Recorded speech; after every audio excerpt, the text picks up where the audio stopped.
السلام علیکم، میں ہوں سہیل خان، اپنے یوٹیوب چینل میں آپ سے مخاطب ہوں۔ ناظرین، آج میرے ساتھ ایک برطانیہ سے پاکستانی نژاد برطانیہ سے ایک مہمان آئے ہوئے ہیں اسلام آباد۔ ان کا نام ہے طٰہٰ قریشی۔ طٰہٰ قریشی صاحب تقریباً لندن میں پچھلے 35 سال سے وہاں پہ رہائش پذیر ہیں، اور طٰہٰ قریشی صاحب جناب ہیں وہ چیئرمین ہیں forum for international relation development, اور دوسرا یہ ممبر برٹش امپائر بھی ہیں۔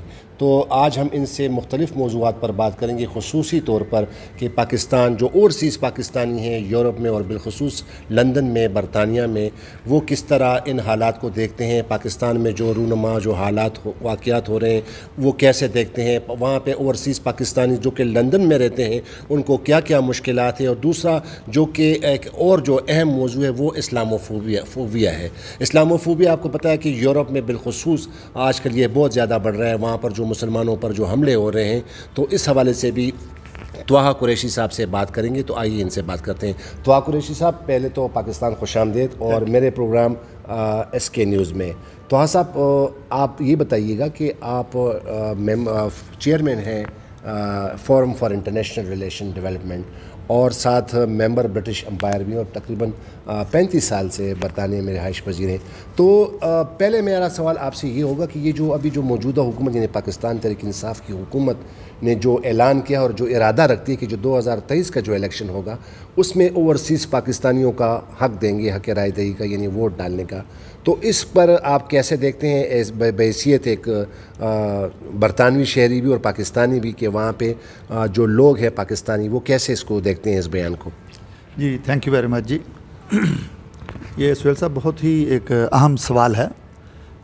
میں سمجھتا ہوں کہ اس پر ہماری کمیونٹی یورپ میں بٹی ہوئی ہے، بالخصوص برطانیہ میں ایک بہت ہی بڑی کمیونٹی وہ یہ کہتی ہے کہ برطانیہ میں پاکستانیوں کو وہاں کی پولیٹکس میں حصہ لینا چاہیے، اور دوسری کمیونٹی یہ کہتی ہے کہ ہمیں جب ہم ریمیٹنسز بھیجتے ہیں، زر مبادلہ پاکستان بھیجتے ہیں، تو پاکستان کی جب ڈیسیژن میکنگ ہوتی ہے پالیسیز سے متعلق تو اس میں پھر ہمارا بھی سٹیک ہے، تو ہمیں بھی ووٹنگ کا حق ہونا چاہیے۔ اب یہ دو آراء ہیں۔ میں یہ کہتا ہوں کہ بھئی ہمیں دونوں طرف جانا چاہیے، وہاں کی جو پولیٹکس ہے اس میں بھی انوالو ہونا چاہیے کہ وہاں ہم رہتے ہیں، اور جو بھی ڈیسیژن میکنگ انسٹیٹیوشنز ہیں، ہاؤس آف لارڈز ہے، ہاؤس آف کامنز ہے، وہاں ہماری ان پٹ ضرور ہونی چاہیے۔ جو بھی فیصلے ہوتے ہیں ان پر ہمارے اوپر امپیکٹ ہوتا ہے۔ رہی صورتحال پاکستان سے متعلق، تو پاکستان میں صرف ووٹنگ کا رائٹ ہی نہیں ہونا چاہیے، اوورسیز کو جو اس چیز کے اہل ہوں، ان کی ایبلٹی کے مطابق، ان کے ایکسپیرینس کے مطابق پاکستان کی ڈیولپمنٹ میں جو آفیشیل پوزیشنز ہیں ان میں بھی اوورسیز کو رکھنا چاہیے۔ صرف ووٹنگ کا رائٹ نہیں ہونا چاہیے جو ہمارے ہاں برطانیہ میں یا یورپ میں یا ویسٹ میں بالعموم اس طرح کے ٹیکنوکریٹس ہونے چاہیے جو پاکستان کی جو ڈیولپمنٹ ہے اس میں ایک افیکٹو رول پلے کر سکے۔ جس طرح ابھی آپ نے کہا کہ یہ اتنا کافی نہیں ہے، اور جس طرح یہ ابھی مسلم لیگ نون کے صدر شہباز شریف نے دیا ہے کہ قومی اسمبلی میں تقریباً 5 سے 7 مطلب پروپورشنل ریپرزنٹیشن ہونی چاہیے، اور اس طرح سینٹ میں بھی ہونی چاہیے، تو کیا آپ یہ سمجھتے ہیں کہ وہاں پہ یہ جو ان کو اگر حق مل گیا یہاں پہ پارلیمنٹ میں، تو کیا جو برٹش جو کہ لندن میں جو لوگ ہیں جن کو جو مشکلات ہیں، اور ساتھ ہی ساتھ میں بھی یہ بھی آپ سے پوچھوں گا کہ چونکہ اکثر ہمارے جو باہر ممالک ہیں، جو جتنے بھی ہمارے پاکستانی بھائی باہر رہتے ہیں، یورپ میں رہتے ہیں، سنٹرل ایشیا میں رہتے ہیں، مڈل ایسٹ میں رہتے ہیں، تو وہاں پہ ان کو تو جو بھی مشکلات ہوتی تو وہاں پہ جو ہمارا جو متعلقہ جو ہائی کمیشنز ہے یا ایمبیسیز ہیں ان سے لوگوں کو بڑی شکایات ہوتی ہیں کہ وہاں پہ ان کے مسائل اور مشکلات حل نہیں ہوتے ہیں۔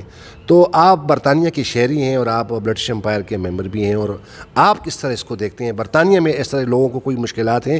کیا وہاں پہ جو برٹش ہائی کمیشن جو ہائی کمیشن ہے پاکستان ہائی کمیشن، کیا وہ ازالہ کرتی ہیں؟ کیا لوگوں کے مشکلات حل کرنے میں مددگار ہے یا نہیں؟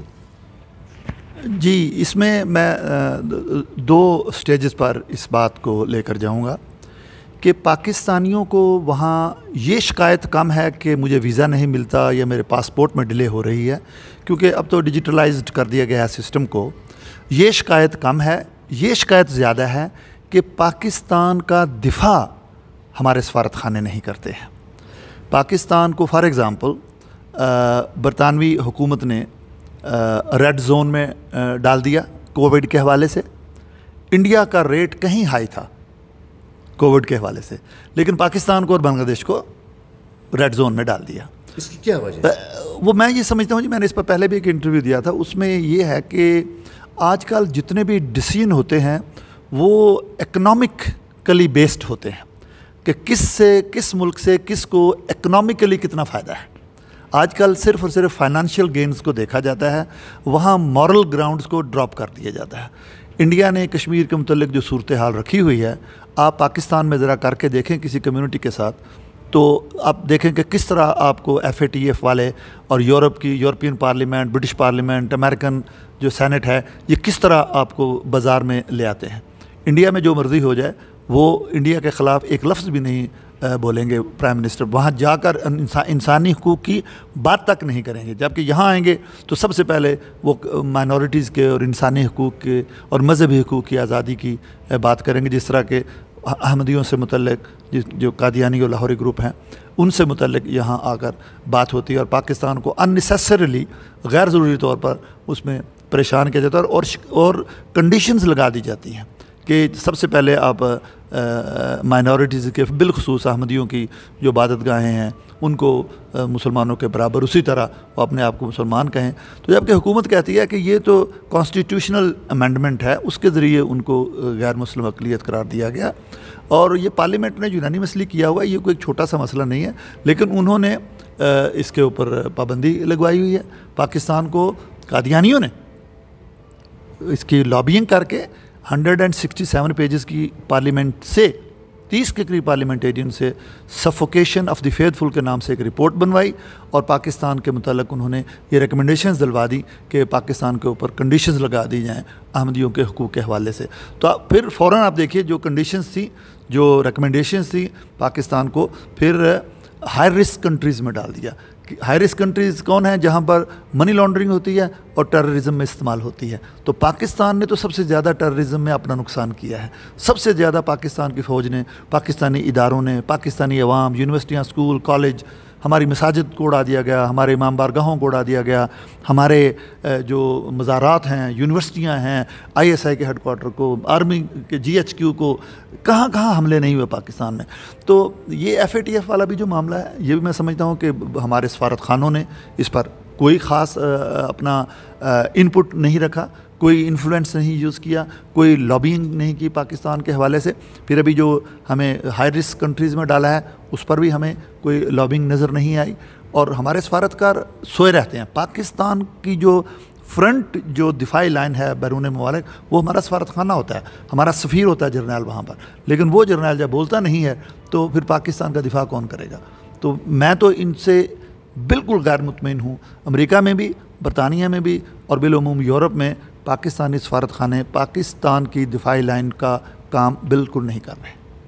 اچھا طہا قریشی صاحب، یہ آپ نے بات کی ٹیررزم کے حوالے سے بات کی، تو آج تو آپ یہی ہیں، اور کل آپ نے دیکھا ہوگا، آپ نے سنی ہوگی وزیر اعظم عمران خان کی تقریر پارلیمنٹ میں، کس طرح انہوں نے بالکل کہہ کہ نو مور کہہ دیا، اور انہوں نے ایک ہسٹری بتائی کہ کس طرح ہم نے پرانے ہمارے جو پچھلی حکومتیں انہوں نے پراکسی وار میں پاکستان نے ان کی مدد کی، اور تقریباً 1.5 ارب کا نقصان ہمیں ہوا، 17,000 ہماری لاشیں ضائع ہوئیں، ہماری قیمتی جانیں جو ہیں وہ ضائع ہوئیں. اور انہوں نے کہا کہ ڈرون حملے یہاں پہ ہوتے رہے، اور خاص طر آپ کے برطانیہ کا انہوں نے ذکر کیا کہ ایک ہمارا ٹیررسٹ وہاں پہ بیٹھا ہوا ہے، تو کیا ہم وہاں پہ ڈرون اٹیک کر سکتے ہیں؟ کیا برطانیہ کی حکومت ہمیں وہاں پہ اجازت دے گی؟ تو اس طرح یہ بیان جو ہے یہ پورے ورلڈ میں تقریباً عمران خان کی بڑی پذیرائی ہوئی، اور پذیرائی تو نہیں کیونکہ انہوں نے بڑا کھلا انہوں نے ایک چیلنج کر دیا ہے، لیکن یہاں پر عوام بڑے خوش ہیں. تو آپ ایز اے برطانوی شہری آپ کیسے دیکھتے ہیں اس بیان کو، اور برطانیہ کے لوگ اس کے کیا اس پہ رد عمل ہوگا؟ کیا وہ خوش ہیں یا خوش ہوں گے؟ آپ تو یہاں ہیں، لیکن بہرحال آپ تو ان کی ترجمانی کر رہے ہیں، آپ پاکستان آئے ہوئے ہیں. دیکھیے جی، ایک تو گورنمنٹ ٹو گورنمنٹ ڈائلاگ ہوتا ہے، ایک پیپل ٹو پیپل ڈائلاگ ہے. پرائم منسٹر نے میں سمجھتا ہوں کہ اس وقت پاکستانی عوام کی انتہائی پرزور طریقے سے ترجمانی کی ہے. یہی بات ہم پچھلی کئی دہائیوں سے کہہ رہے ہیں کہ پاکستان کی ساورینٹی کو جہاں سے چیلنجز ہوں اس کو ٹیکل کریں, بالکل اس کو سامنے آ کر اس کو چیلنج کریں. پاکستانیوں کو پاکستانی ہوتے ہوئے کوئی اپالوجیٹک, کوئی معذرت خواہانہ رویہ نہیں رکھنا چاہیے. پاکستانی انسان ہیں اور ہم ایک نیوکلیر پاور ہیں, تو ہمیں یہ معذرت خواہانہ رویہ اور ہم یہ کہیں کہ جی ہم بڑے لبرل ہیں. پاکستان کی ریاست اسلامی جمہوریہ پاکستان ہے, تو اسلام اس کا سرکاری مذہب ہے. اس پر معذرت خواہانہ رویہ کیوں؟ ایسا نہیں ہونا چاہیے. جو جنرل مشرف صاحب نے کیا وہ انہوں نے بالکل غلط کیا کہ پاکستان کی بیٹیوں کو, پاکستان کے لوگوں کو اٹھا کر بیچ دیا, اور انہوں نے اپنی کتاب میں اس کا اظہار کیا ہے, کھلے دل سے کیا ہے. باقاعدہ پیسے لیے ہیں. جی ہاں, پیسے لیے ہیں. تو یہ میں سمجھتا ہوں کہ یہ ایک ہمارا بالکل نچلی سطح پر جا کر نا جی پاکستانی عوام کو دکھایا گیا یا پاکستانی لیڈرشپ کو دکھایا گیا. اب خان صاحب نے یہ جو رویہ اپنایا ہے اس کی پاکستان میں تو بہت پذیرائی ہوئی اور بالعموم مسلم دنیا میں بھی اس کی بڑی پذیرائی ہوئی ہے. لیکن ہمیں جو اسٹریٹجک آبجیکٹیوز ہیں ان کو نظر انداز نہیں کرنا چاہیے. پاکستان ایک فائنانشیل ڈیفیکلٹی میں ہے, پاکستان ایک پولیٹیکل ڈیفیکلٹی میں ہے. تو میں یہ سمجھتا ہوں کہ ہمارے وزیر اعظم جو میں سمجھتا ہوں کہ اس وقت ایک اچھی لائن پر چل رہے ہیں, ان کو 3 کام کرنے چاہیے جی.